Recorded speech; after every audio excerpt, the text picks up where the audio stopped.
everyone, welcome back to my channel. Unless you're new to my channel, thanks for stopping by. We are finally doing Gwenona's 6-month update. I look horrendous and sweaty. It is really hot.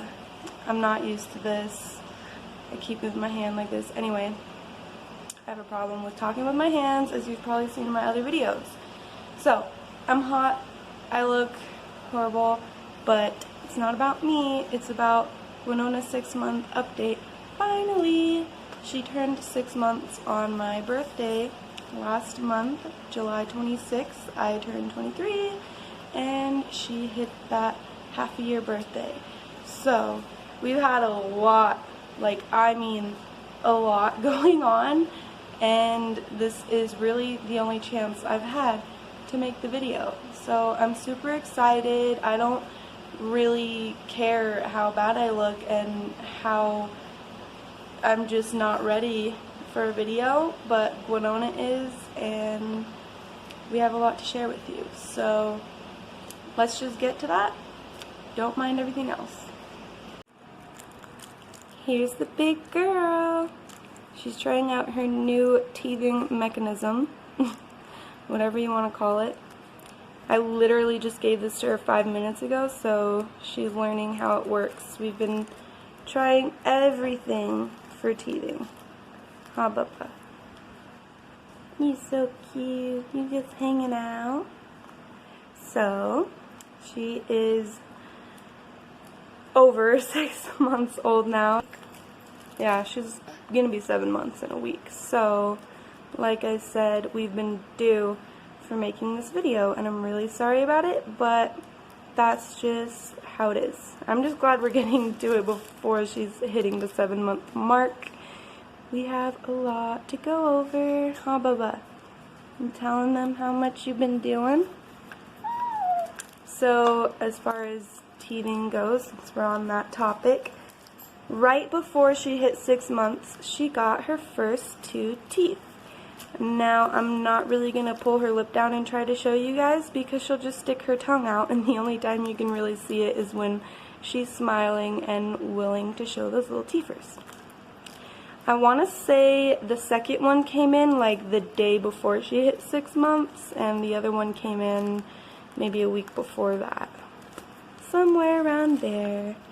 And she's working on her third, but definitely those first 2 were painful and hard to get through, so I'm glad that they're through now. And they're super cute. She's learning how to use them, I'll tell you that for sure. Weight and height.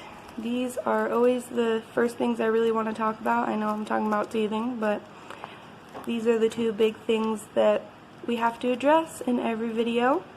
She was at least 18.4 pounds at her last appointment when she first turned 6 months. 18.4 pounds. So as you may know if you've seen her other videos, she was 9.9 pounds when she was born. And it took a couple weeks to gain her birth weight back because she's breastfed and she was a big baby, so that's pretty normal. But it's crazy how she's gonna be 20 pounds soon, pretty much. She's still wearing size 3 diapers, she will be for a while, and wearing pretty much strictly 9 to 12 month clothes at this point. So we are gonna have to be on the lookout for toddler clothes pretty soon, as crazy as that sounds. She'll be in the 9 to 12 month for a little bit longer than the other sizes because she was never in newborn and everything else she was just growing out of quickly, but she has some time in these clothes. Her height, she is a little bit over 28 inches. I wish I would have wrote down exactly what, but she is just stretching and growing, and that is mainly why she's in the 9 to 12 month clothes, because she's too tall for those footsies and those pants and her torso too, just everything. She's tall. She gets it from both of us. The big thing we hit at this 6-month mark was her sitting without support. You know, I was worried, like, is she gonna crawl soon? Is she gonna sit without support soon? Is she gonna be on track? And every baby's at their own pace. I see babies crawling and standing younger than she is, and I'm like, wow. And then I see babies that are older that aren't doing those things yet, and that's okay, and it's fine if that's her, but I'm really happy that she did start sitting without support, and now, as of recently, she's lifting herself up too, so that's great. We aren't crawling yet. She can turn all around all she wants when she's on the ground. She can scoot backwards, but she cannot move forward, and it really bothers her because we're like, come on, and we're putting toys in front of her, and she's trying to go forward and she's going backwards, so it just makes her really ticked off, and I understand. I would be too if my body was doing the opposite of what I wanted it to do. But she'll get there. She's definitely trying and showing effort, so I don't think it'll be too long before she is, but we'll leave that up to her. As far as what she's eating, this is one of the things I'm most excited to talk about. She still is strictly breastfed with some solids thrown in there, and it's been really fun. You know, we're doing it for fun and to teach her how to work her teeth that are coming in, and her mouth and her jaw and everything, her tongue, just chewing and swallowing. She's doing great. And we did start rice cereal at 4 months because that was recommended by her pediatrician.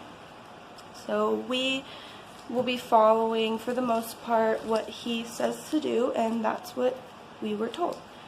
So she has had time to get used to swallowing and opening and closing her mouth with that. She doesn't really have to chew it.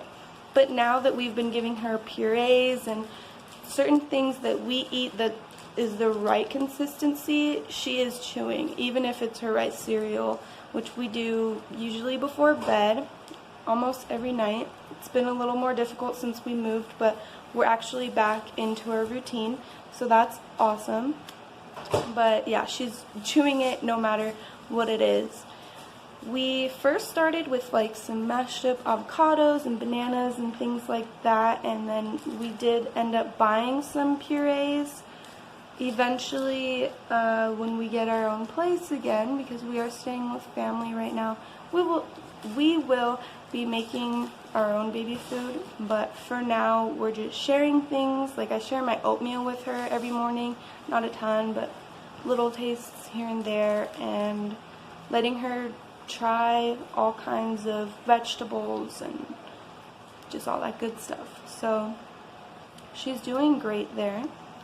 I want to say that she nurses around 6 times a day. It really depends. When we were moving, things were hectic, and she was eating like 4 to 6 times a day if I was lucky. I think we were all really stressed out, and once we got here, thank you, Scooby.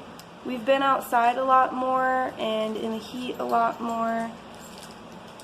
So I drink a lot more water and Gatorade and things like that, and she's been nursing a lot more. I think as of lately, we've been doing more frequent small feedings, whereas like when she was doing the 4 to 6, she was just doing big feedings.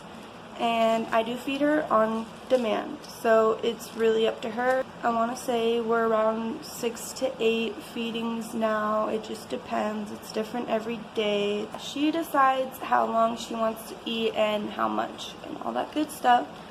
So to keep my supply up, because I do get worried here and there that it's dropping when she doesn't eat as much, or I'm just nervous. I don't want to lose my supply anytime soon. So I eat oatmeal every day, and I pump pretty much every night. So she'll have her rice cereal, or we got the oatmeal one, and we tried the whole grain, but she didn't seem to like that one very much. So we're not using it anymore. But any of those we mix with my breast milk from the night before, and then I pump, and then I save that. And I still have some in the freezer, not very much because of our situation. We don't have our own freezer. Hopefully we can get into our own situation soon and I can get back onto that. But either way, she's doing great. Once I started getting in our routine again and pumping again, I have found that I'm still making a pretty good amount, so we're fine. And then, like I was saying, she gets a taste of things here and there whenever it's the right consistency, so we're not really on a schedule with solids she's eating. She might have a puree one time a day. It's not every day, but we are back on the routine with rice cereals every night. One thing I was a little bit worried about before was how much she spits up.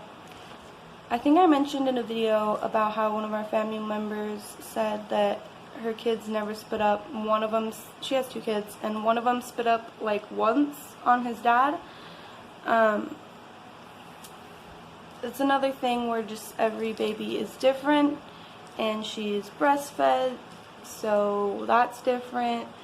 And she did spit up like pretty much every feeding before, or randomly out of the blue, and it wasn't a lot. Even when it seemed like a lot, it wasn't compared to her feeding. But she's really not spitting up like that anymore. She does here and there. It's very little. We don't have to burp her anymore. If she needs a burp, she does it herself. But yeah, it's cool to see that that's not a huge thing anymore, and it shouldn't ever have been a huge deal. It wasn't. I just worry about little things here and there. If you saw, I think, the 5-month video and the cradle cap video, you would know that I was worried about her hair loss, and at first I was pretty sure it was because of the cradle cap. Her pediatrician thought so, and then I learned about something called telogen effluvium.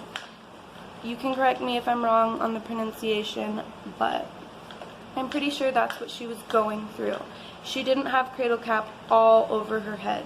So at first the hair loss did start where the cradle cap was. As the cradle cap was clearing up, or maybe shortly after, I realized, looking back on pictures, her hair was thinning out a lot.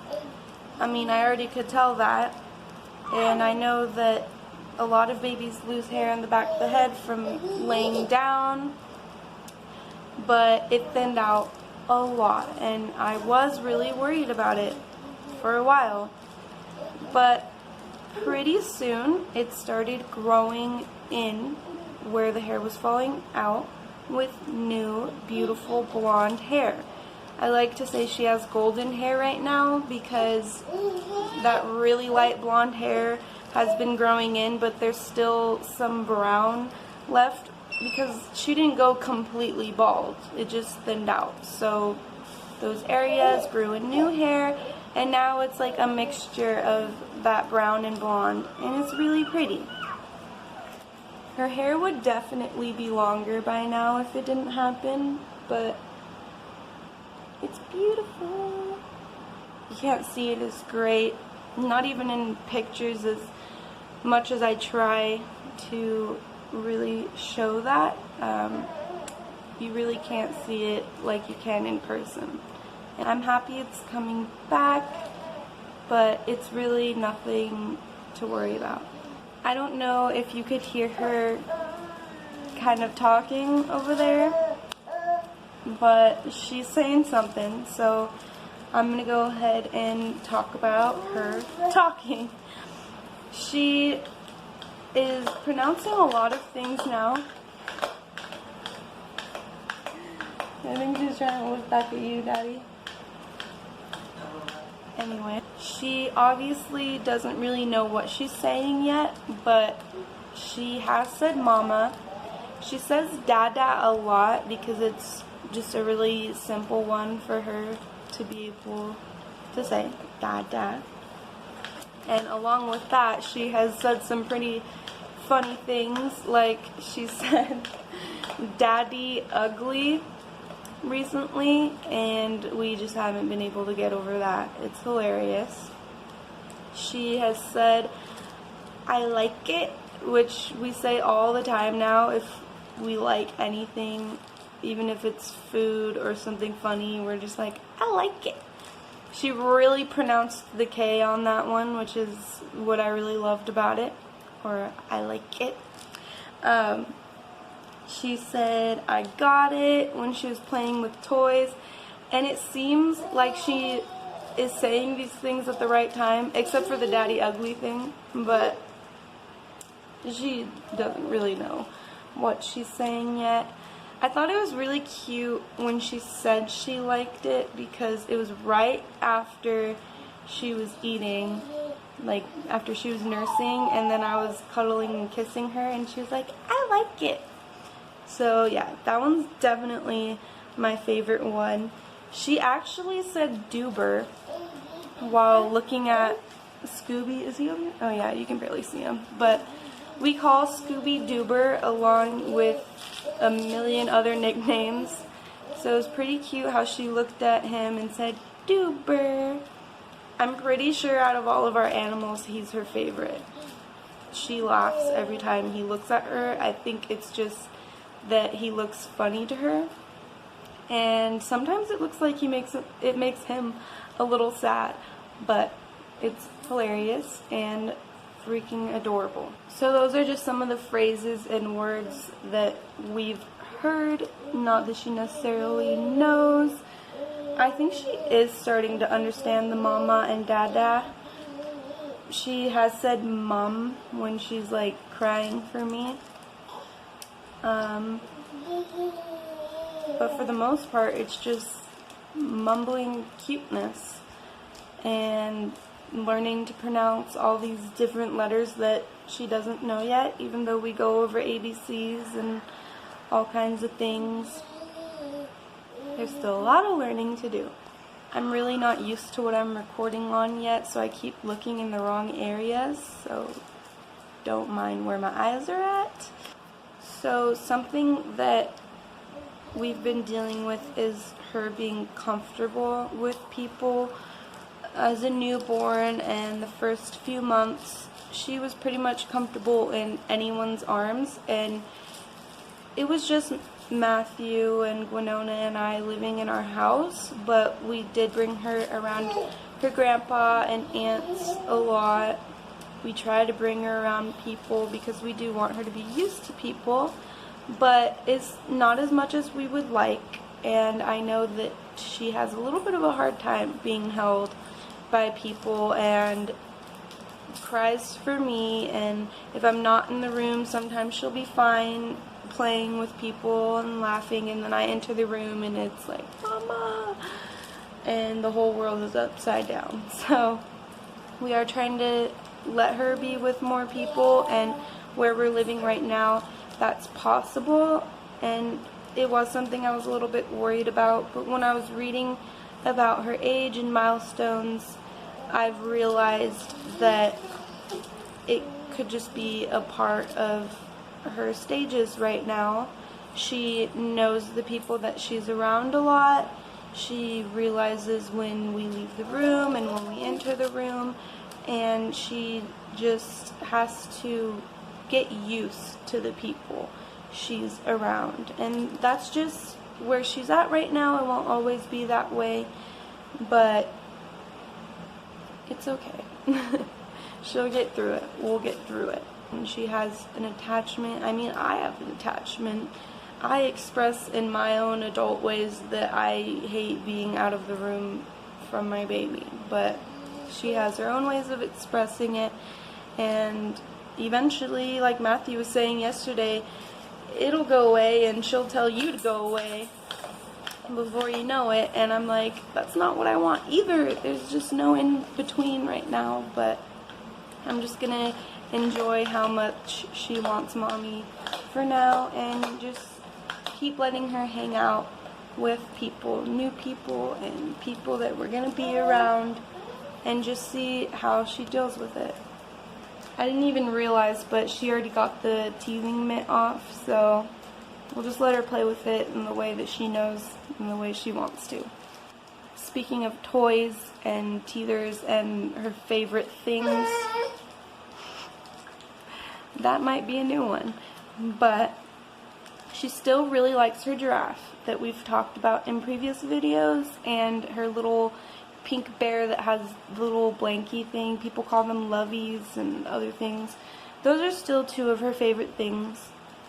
She does like the rattles. She gets bored of most things, but she likes toys that crunch. She has a few like crunch noisemaker books and an elephant that does that, and all kinds of teethers. We just bought her first toy that has buttons and makes music and says numbers and letters, and she's loving the buttons. She tries to play with our phones and remotes, and we'll probably be getting her more things like that soon because she enjoys it. But for now, it's just whatever is going to entertain her in that moment, like this. She has her play mat that you may have seen in previous videos. I think the most entertainment is just trash. She still loves bottles, like our water bottles and our Gatorade bottles, and any kind of treat that we eat. She wants to play with the wrapper, anything that makes noise, anything that's clean and safe to chew on. That's just how it is right now. I really want to get her a baby ball pit. That's the next thing I'm shooting for, but we still buy her all the different teethers and little toys and hope that she'll like them. And she does momentarily, but she just goes back and forth really. She still sleeps through the night, which is awesome. Even with the moving and everything, we made sure to bring her crib, because once we did sleep training, it was like she could never sleep in our bed or anywhere else at night. During the day, she'll nap anywhere, in my arms a lot of the time, or just she'll fall asleep in this or wherever she's playing. She fell asleep on my chest the other day when I wasn't feeling well and she wasn't feeling well from teething, and it just warmed my heart, and it felt really nice because it's been a long time since she fell asleep on my chest, like since she was a newborn. So yeah, anyway, we brought her crib, and she's still sleeping, I want to say at least 8 hours or more. It's up to her. We have a pretty strict bedtime. Around 9 is when we'll do the last feeding, unless she asks before. I try to give her rice cereal before she nurses, so either her last meal will be rice cereal if she's waited long enough, or if she's asking around 8 p.m. then we'll do the rice cereal just so we make sure she eats it, and then if she needs to, she can nurse again. But anyway, she sleeps great through the night, and she's our alarm clock in the morning, and it's never super early, so that's great. But nap time isn't a scheduled thing yet, and that's just with our hectic lives right now. That's just how it's gonna be. But she's not fighting naps anymore. She was a little bit. I talked about it in the last video. If we notice that she's cranky, needing a nap, and rubbing her eyes, we'll put her in her crib. Otherwise, she doesn't even show signs of it and just falls asleep where she feels like it. So just all aspects of sleep right now are going really well for our circumstances. I'm really proud of her. The last thing I want to quickly talk about is her eye color. People say around 6 months is when you'll be able to tell what it's gonna be. Maybe not the exact shade or tone, whatever, but you can pretty much tell. But it can go on for much longer before you really know what it is. It was always really gray and cloudy, so I wasn't sure. I really wanted her to have Matthew's hazel eyes or my mom's hazel eyes. I have my dad's brown eyes that for the most part are dark but do change to a caramel color, especially in the sun and just at different times. Right now they look pretty dark. Anyway, my brother got my grandma's eyes that are mainly blue but sometimes change green. My mom's eyes were super hazel and sometimes would go completely green. So I've always been jealous. I love having my dad's eyes, but I am jealous that a lot of people in my family have color in their eyes. So I was like, it would be so cute if she gets one of you guys' hazel, however it works. And it looks like they're hazel. I can't be sure. I think they look hazel, and I pretty much got confirmation recently when one of our family members was like, her eyes hazel? They look so hazel. I'm like, we are not sure of the finished product yet, but I'm pretty sure they're hazel. So that's really cool. But if they decide to do what mine do and be brown, her eyes are still beautiful. It's hard to tell whose shape she has because Matthew and I have pretty similar squinty eyes. Yeah, so we'll keep tabs on that. We'll make updates if anything change, but right now they look like beautiful hazel eyes. And that's pretty much everything I want to talk about as far as Gwenona this month. I'm sorry if this video has been all over the place. Our lives have kind of been all over the place. Oh, family's showing up right now, so it's nice that I'm finishing the video up. Hey. Hi. What up, homie? What up, Hey. I'm like finishing up my YouTube video. You got ice cream? I'm jealous. Ice cream. Anyway, I promise that when we get into our own situation again, I will be doing my weekly videos. I'm sorry that I haven't been doing them as often, and like I said, I'm sorry this one may be all over the place, and my videos lately may have just been a little messy. I don't know. Give me your opinion on that. I'll try to work harder, but right now it just won't be exactly where I want it to be as far as uploading, making things, and just having clean content. I don't know. Just let me know what you think about this video of Gwenona's eyes. Anyway, I, as usual, have a lot of plans. It's not them running out of ideas. It's just time and place and everything. So I do have more things coming your way when I'm available. Thank you for watching and sticking here with me if you still are. Thank you for coming by if you're new. I appreciate you guys. You know I love you guys. I hope you're having a great day, a great night, and an awesome week. You guys are awesome. As always, stay happy, healthy, and safe. We love you guys. Thank you so much for watching. I will try my best to keep putting things out there, and I will see you next time.